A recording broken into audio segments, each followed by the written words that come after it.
nice to see you here.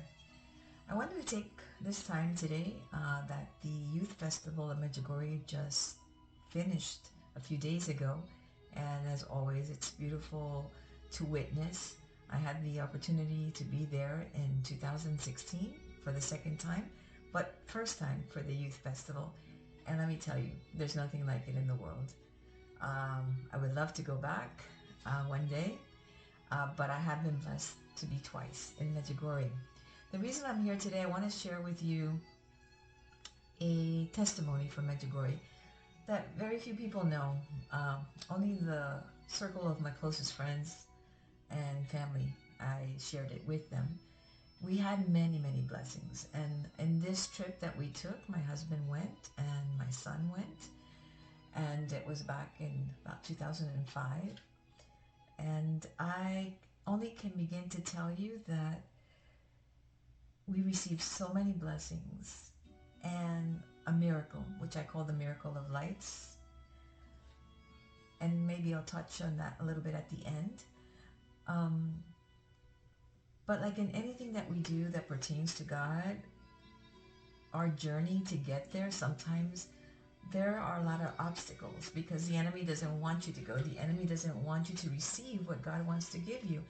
So we had a quite challenge to get to Medjugorje. Our first trip that we had reserved for months was canceled, and something that never happens. And then at the last minute, I was left scrambling to see how we would be able to get to Medjugorje. And the Lord was so good, and our Blessed Mother, that after weeks of investigating and searching, I came upon the internet this wonderful woman, and she's from Croatia, and she accepted the three of us to go at the last minute. So truly a gift from God. Her name is Neves. I'm going to pronounce her last name wrong. Jelke, Queen of Peace Travel. And I think at the time she was based out in Kansas somewhere. Amazing woman, wonderful, wonderful trip, obviously. Pilgrimage, more than anything. But I'm here to tell you one specific event that happened, which has marked my life. And I've been wanting to write a book with illustrations, but I'm not an artist, so I don't know how to illustrate. So I'm going to try to tell you this story, and maybe at the end of this audio video, I can post some pictures of Medjugorje. Alright, so I'm going to try to do this as fast as I can because it is a bit of a long story. We were going up Apparition Hill, Giovanni, my son, and myself. That night, my husband really didn't go because he just wasn't feeling well, and the climb, it's steep, and it was for the evening apparition that we were going. So I think we left like around maybe 6 or 7 o'clock in the evening, and I was worried myself about the climb because when you go in August, it is quite hot. But with the Lord's help and our Blessed Mother's help, I made it up. And once you get up there, the whole terrain walking up the hill is humongous. Rocks everywhere you look, and you're stepping over rocks, small ones, big ones, boulders. But there are trails that you're going through, but it's rocky terrain. But when you get up there, there are no benches. So basically, you find a spot, you get comfortable, and you sit and you pray and wait for 10 o'clock at night for the apparition. So as we were gathering ourselves, Giovanni and myself, we found a spot to sit, and it was somewhat comfortable. I mean, for it being a boulder. And it was just beautiful listening simultaneously people from different countries in their own languages doing the rosary. So we chanted in with English and Spanish, and it was beautiful. I mean, when you get to the top of Apparition Hill, you see the valley below. You see the Church of St. James, right? And it's a beautiful, beautiful view. But up there, it's just so peaceful. There's this beautiful statue of our Blessed Mother. There's like a beautiful fence around her. And this statue was actually donated by a Korean family. So, as time progressed, more and more pilgrims started to come up, and more people were around us, closer in proximity. And we just continued praying and singing and praying and singing. And at some point, it's already nightfall, but you can see, it's like dusk, and this beautiful dog, big dog, a black dog, it was like a combination of a lab and a German Shepherd, but just beautiful, was coming around to the people and sniffing and wagging its tail, and some people were giving him or her bits of their snacks, whether it be a sandwich or something. And Giovanni and I didn't have anything. We didn't go up with any food. We had, I think, just a water bottle.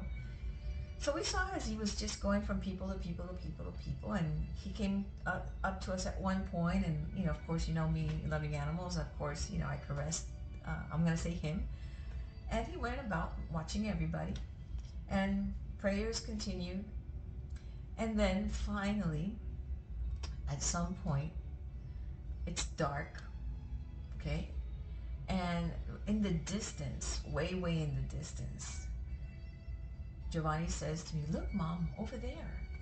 And I look, and it was like a perfect circle of stars.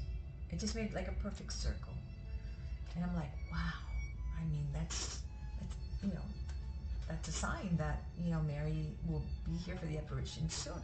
And we could tell that some people were looking up and looking at it too. Then the next thing we see are, like, I don't know how to describe it, but it was different lights. I can't say they were circular, but let's say that they were in a way, and they were going around this way, then it would stop, then they would go around this way, it would stop, then they would go around this way, and they would stop, and then they would go around this way, and they would stop. Every time we do the Hail Mary, it would go around another Hail Mary. It was like a pattern, like it was kind of like a heartbeat, But each light was a different color. It was like pastel colors, like a light gold and a blue and a pink and a purple. They were beautiful. And I was like, oh my goodness, those are the angels that they're flying around, because the angels always come before Mary. And Giovanni at the time was at NYU, so he was studying film and everything that has to do with that. And he was very intrigued because he said, he kept telling me, these are not strobe lights from the valley. There's nothing coming from the valley. This is like something I've never seen before. This is not something that's man-made. I go, no, it's not. It's heaven. It's the beginning of the apparition that's going to happen very soon. So of course the people started to see it because we saw it and we were pointing, and people started applauding and saying, "Praise Jesus, praise Mary," and the rosary started getting louder and louder, and the lights went faster and faster and faster. And then the dog comes and sits on my lap. I'm like, oh my goodness. This is a fairly big sized dog, and remember, I'm sitting on a boulder, so I'm not very comfortable, but who am I to say no to a beautiful dog? So he went on my lap, so I'm holding him and I'm stroking him like that, still looking at the lights and still doing the rosary, and I'm in awe of all of this. And Giovanni's like, wow, I've never seen anything like this. Then all of a sudden, you hear, our Blessed Mother is here. And then there is like absolute silence. Okay, before the apparition, let me tell you, you could hear all the farm animals from the valley. You can hear the chickens, roosters crowing. You can hear dogs barking, all kinds of noises, the crickets, But when they say, our Blessed Mother is here, It's like if the world would stop. There was no sound, nothing. Absolute void of any noise, any sound. It's like everything was frozen. And when that happened, the dog that was on my lap all of a sudden became completely limp.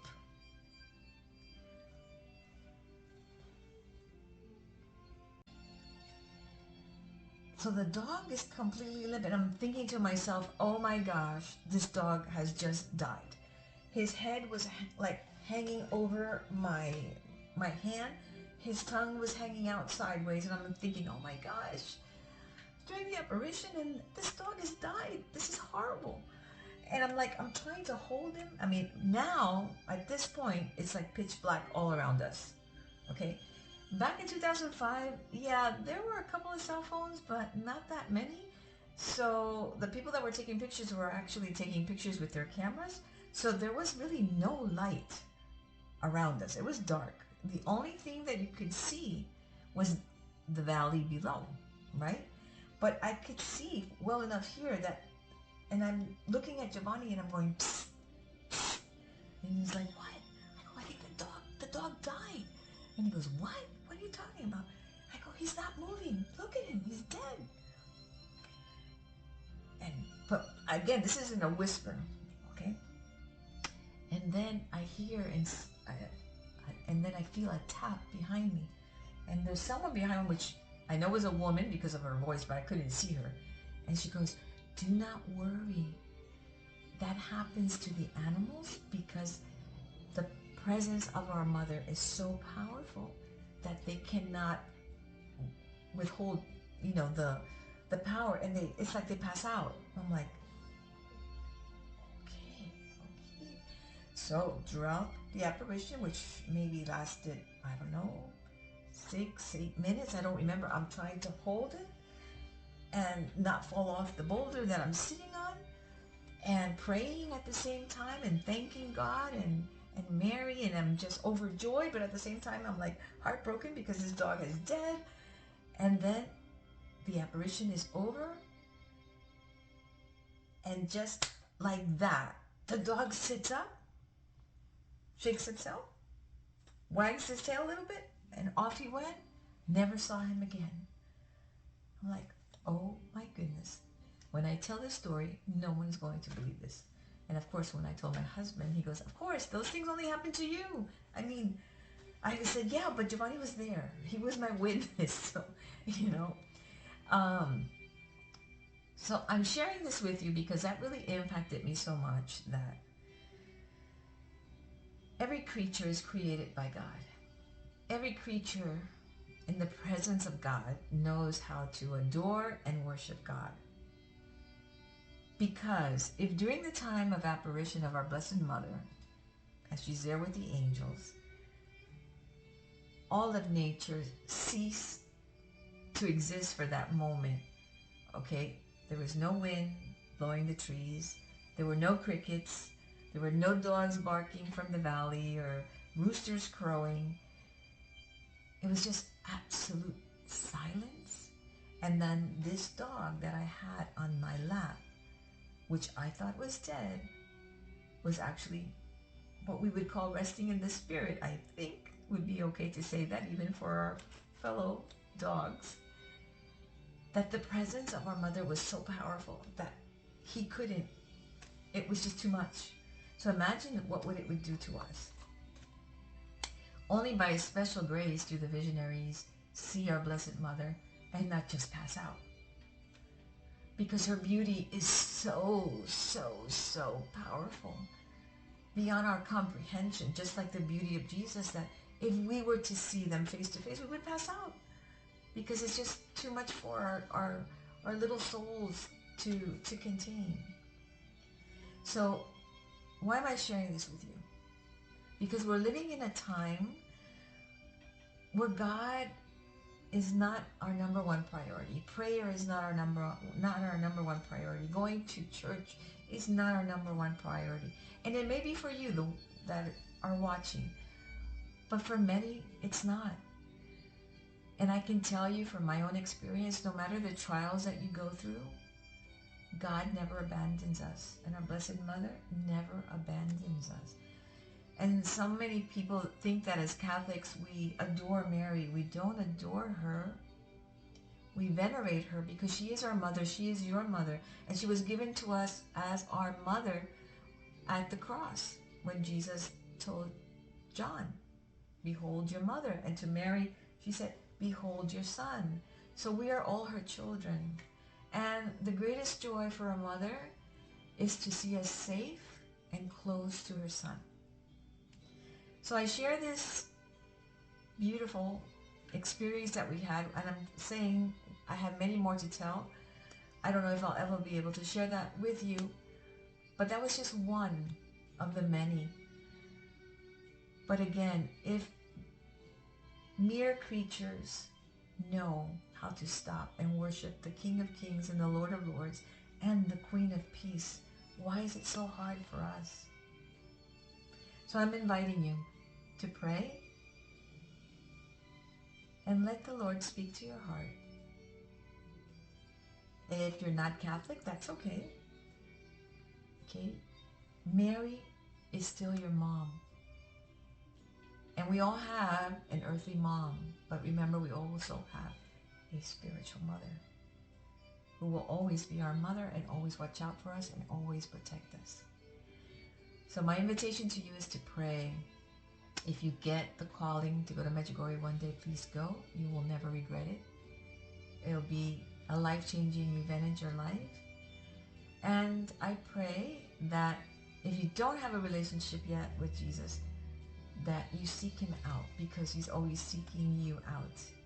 Well, I hope you enjoyed my testimony and how much joy it brought me and my son at the time, and it's something that I will never forget. So thank you, Gospa, for taking me by the hand to Medjugorje twice, and I pray that I may be able to return for a third time, and maybe with my son and my husband.